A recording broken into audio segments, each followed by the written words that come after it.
بسم اللہ الرحمن الرحیم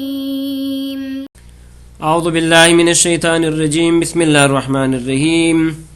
مقاصد سوم کتاب البیع سبق نمبر 46 گفتگو تھی شرائط العوضین شرط سوم کون تلکن کہ آزاد ہونی چاہیے بیع اور مبیع معذرت ثمن المسمن فی الجملہ وقف کا بیچنا جائز نہیں. اسی مسئلے میں ابھی تک گفتگو باقی ہے. تو آج کے درس میں بھی وہی اقوال فقہا پڑھ رہے ہیں کہ اقوال فقہا در مورد بیع وقف 3 قول ہیں. مطلقاً بیچنا جائز نہیں، دوسرا قول یہ کہ معبت میں جائز نہیں لیکن منقطع میں جائز ہے، تیسرا قول کہ جس میں ابھی تک گفتگو جاری ہے وہ یہ ہے کہ وقف معبت اور منقطع دونوں میں جائز ہے، اگرچہ بعض فقہا کے کلام کا ظہور عدم جواز بیع وقف منقطع میں ہے. تو گفتگو تھی فقہا کے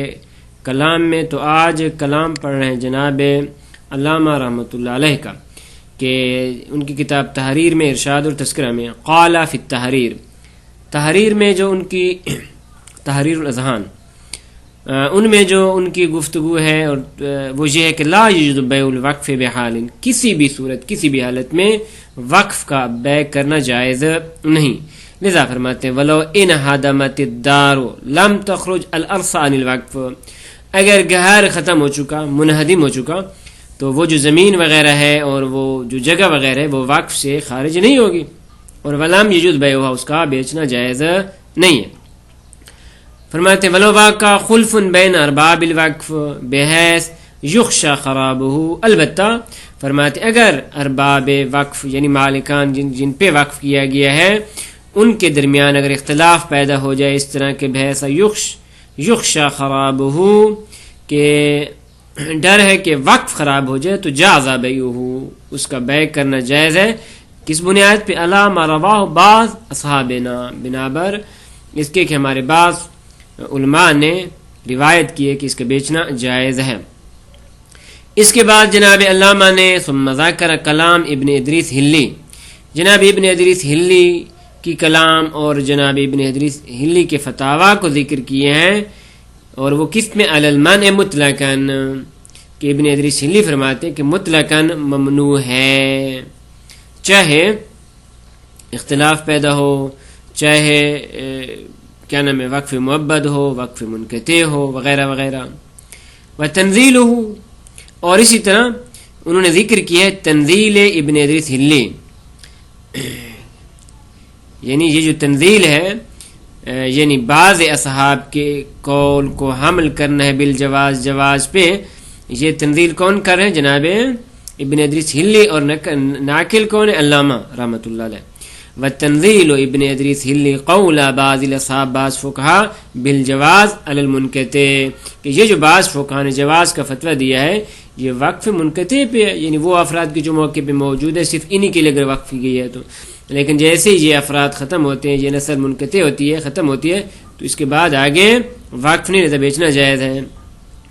اور اسی طرح ونفیہ، یعنی ذکر کلام ابن ادریس، ذکر تنزیل ابن ادریس، ذکر نفی ابن ادریس کہ الخلاف علی المن فی المعبد، کہ یہ جو اختلاف ہے کہ کہ معبد میں وہ فرماتے ہیں بالکل اختلاف نہیں ہے. نفی الخلاف یعنی اجماع ہے اس بات پہ کہ معبد میں ممنوع ہے وقف کا بیچنا. خوب، یہ کلام تھی جناب ابن ادریس ہلی کی جو جناب علامہ نے ذکر کی. ثم قال، اس کے بعد جناب علامہ فرماتے ہیں کہ ولو قیل بجواز البیع اذا ذهبت منافعه بالکلیہ، اگر یہ کہا جائے کہ اس کے تمام منافع ختم ہو گئے ہیں اس وقف کے، مثلا کس طرح؟ بالکل تمام منافع، قدار ان ہدمت، جس طرح گھر ہے ختم ہو چکا، وعادت مواتن اور غیر آباد ہو چکا، ولم یتمکن من عمارتها اور اس کو دوبارہ تعمیر کرنا ممکن نہیں، تو کیا ہے؟ ویشتری بثمن ما یکون وقفا، اور اس کی قیمت سے خریدی جائے ایسی چیز کہ جس کو بعد میں وقف بنایا جا سکے، کان وجہن،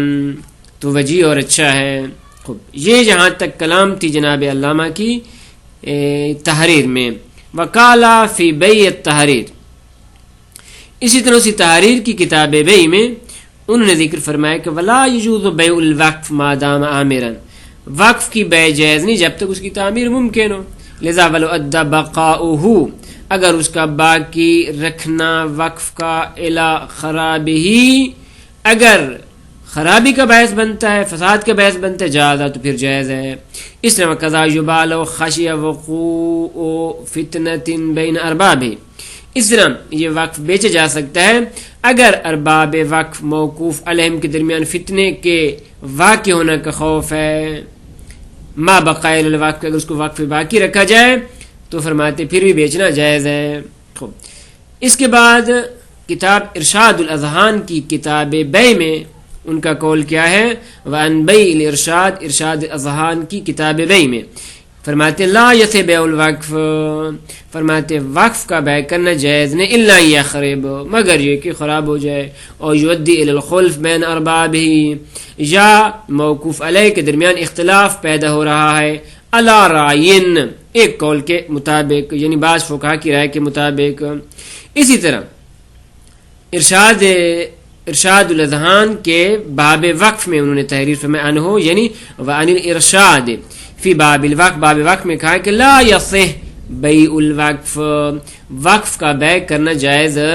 نہیں ہے الا ان یقع بین الموقوف علیہم خلف یخشى بالخراب مگر یہ کہ موقوف علیہم کے درمیان ایسا اختلاف پیدا ہو جائے جس کی بنیاد پہ وقف ختم ہو جائے گا خراب ہو جائے گا. اسی طرح وقال فی التذکرہ تذکرۃ الاذہان میں فی کتاب الوقف کتاب وقف میں علامہ حکیان ہو بنا بر اس کی کہ جو ان سے قید کیا گیا ہے یہ فرمائے کہ والوجہ ان یقال یجوز بیع الوقف مع خرابہ اگر وقف خراب ہو رہا ہے تو بیچنا جائز ہے. وعدم التمکن من عمارتہ ہاں یعنی خراب ہو رہا ہے وعدم التمکن من عمارتہ اس کا تعمیر کرنا ممکن نہیں یا خوف و فتنت بین اربابہ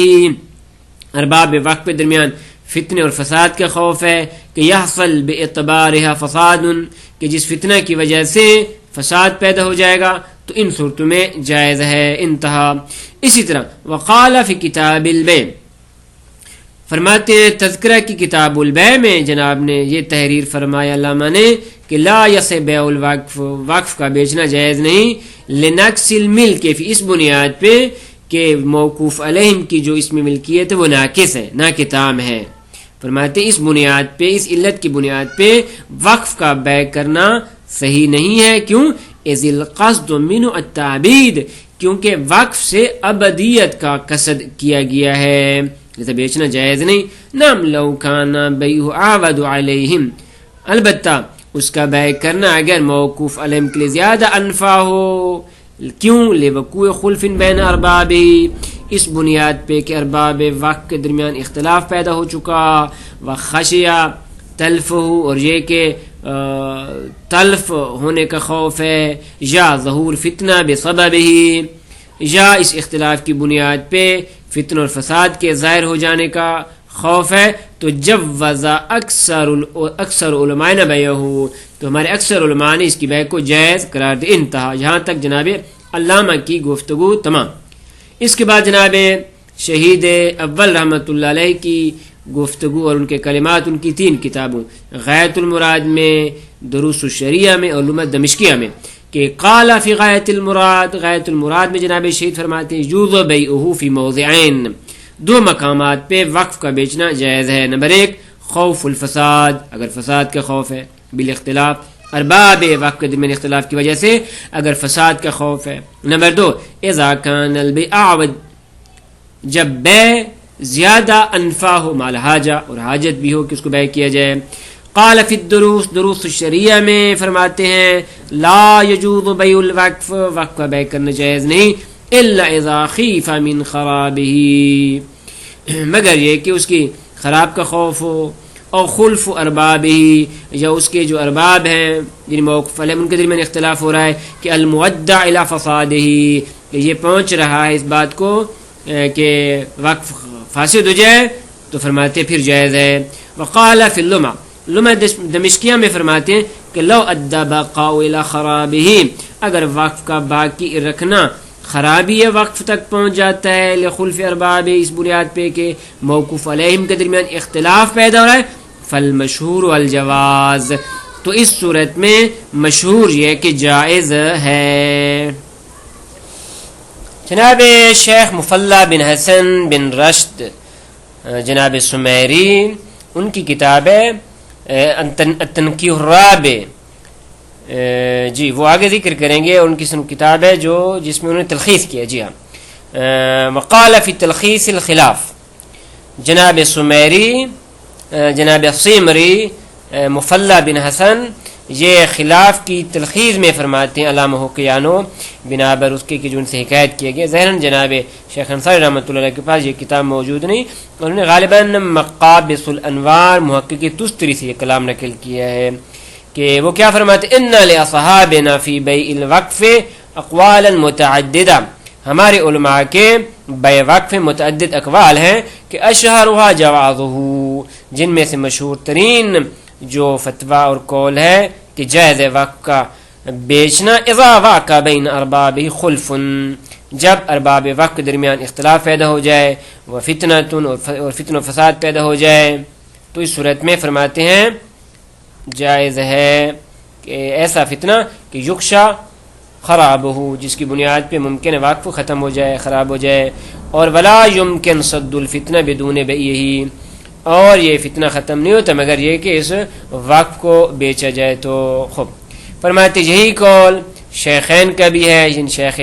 مفید علیہ رحمہ اور جناب شیخ طوسی علیہ رحمہ کا، واختارہ نجم الدین، اور اسی قول کو جناب محقق نجم الدین نے بھی اختیار کیا، بل علامہ اور علامہ نے بھی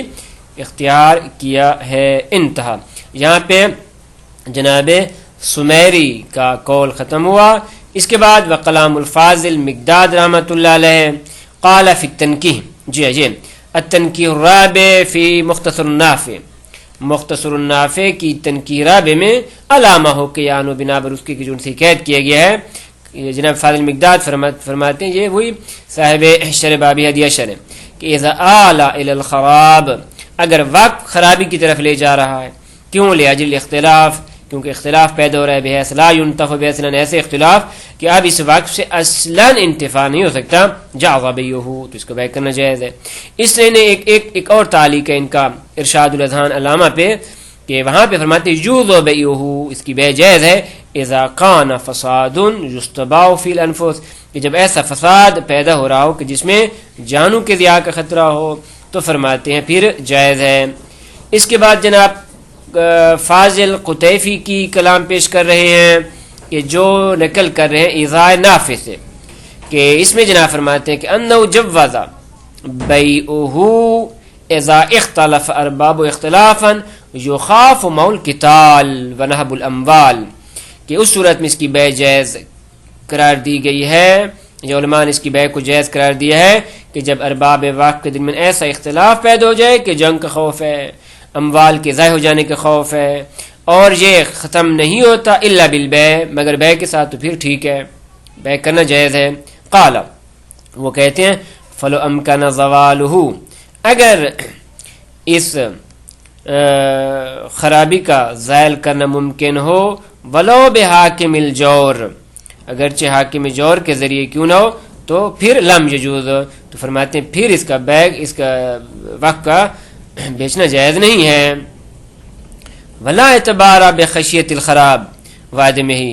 ہے خرابی اور عدم خرابی کا خوف کافی نہیں ہے، بلکہ جیسا کہ انہوں نے ذکر کیا ہے کہ جنگ کا خطرہ ہو، تو اس صورت میں اموال کے تلف ہو جانے کا خطرہ ہو اور اس کو زائل کرنا بھی ممکن نہ ہو، حتیٰ کہ اگر حاکم جور سے بھی کے ذریعے بھی اگر اس کو روکا جا سکتا ہو تو اس کو روکا جائے اور اس کو بیع نہ کیا جائے، وقت کو بیع نہ کیا جائے۔ ومثل کلام المحکی عن تعلیق الشرائع، اور اس طرح جناب فاضل قطیفی کی کلام ان کے شرح الاسلام کے تعلیقات پر بھی موجود ہے۔ وصلی اللہ علی محمد و اہل بیت الطیبین الطاہرین۔